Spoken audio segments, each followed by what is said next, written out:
A little over 6 months ago, I got an IUD to help with my endometriosis, and here's an update and a little explanation about how it helps. So with endo, a lot of it is the hormones and your uterine lining growing where it shouldn't. So the IUD is supposed to help regulate that. And for me, I've had an IUD before, but I had copper one, and that just made the bleeding worse. But this one has hormones, and I can't be on regular birth control because it causes me migraines. So my doctor recommended this one with the hopes that it wouldn't really affect that or my mood. And I would say that it has helped in ways, but not as much as I had hoped. With my endometriosis, I would bleed excessively. I would use a cup, so trigger warning. Cup was about this big, and I was emptying it maybe 6 times a day on average. I would have to wake up in the middle of the night to empty it and then have to wear pads to just make a mess of the bed or whatever, and I'd need mattress protectors just in case.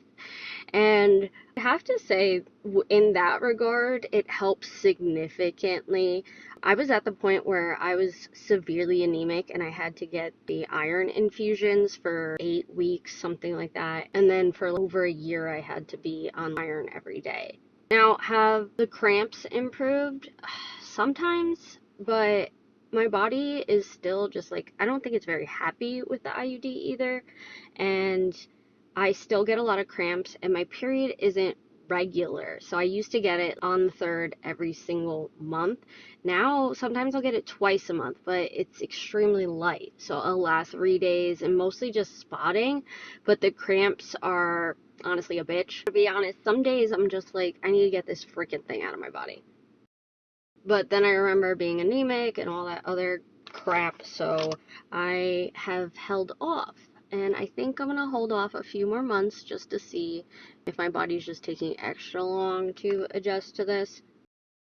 Other considerations too is like I also have PCOS, so that can affect my cycle. I also have PMDD, premenstrual dysphoric disorder, so that makes the mood swings and stuff during that time very difficult as well. It's pretty common for autistic women too. So remember that every body is different, and my body in particular has had like many chronic illnesses throughout my life and autoimmune diseases, so that's all a factor. So it may work better for you than it has worked for me. I say why not? If you have endometriosis and you're dealing with like debilitating cramps, it's worth a shot. I definitely recommend trying to see a doctor who will give you pain management when you get it because it is rough. And like I said, I have a really high pain tolerance. Also had 3 endo surgeries. The first one was the longest one. It lasted over 5 hours, and they had to remove a lot of scar tissue, a lot of endometriosis, and my right fallopian tube somehow got like this terrible infection, and it was like gigantic, and they had to remove that as well. Also given birth to 2 children, and the few years, I'd say like 2-3 years after having kids, my endo was at its best and I wasn't in as much pain.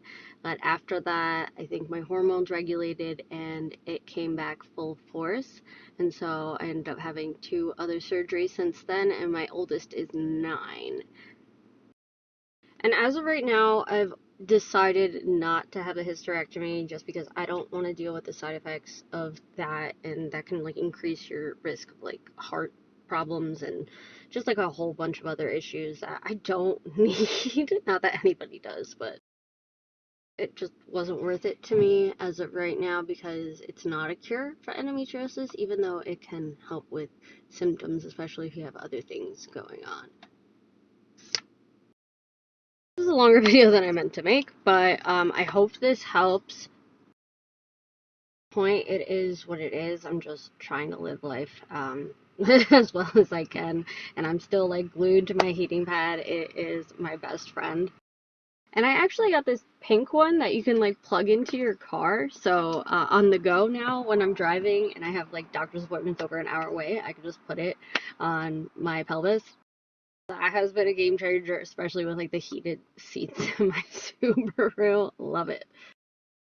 This is another side note. I mentioned my adoption in the first video with my IUD because my mom gave an incorrect medical history to the doctors, contributed to the time that it took to get me a proper diagnosis because they weren't looking for certain things that they would have considered before.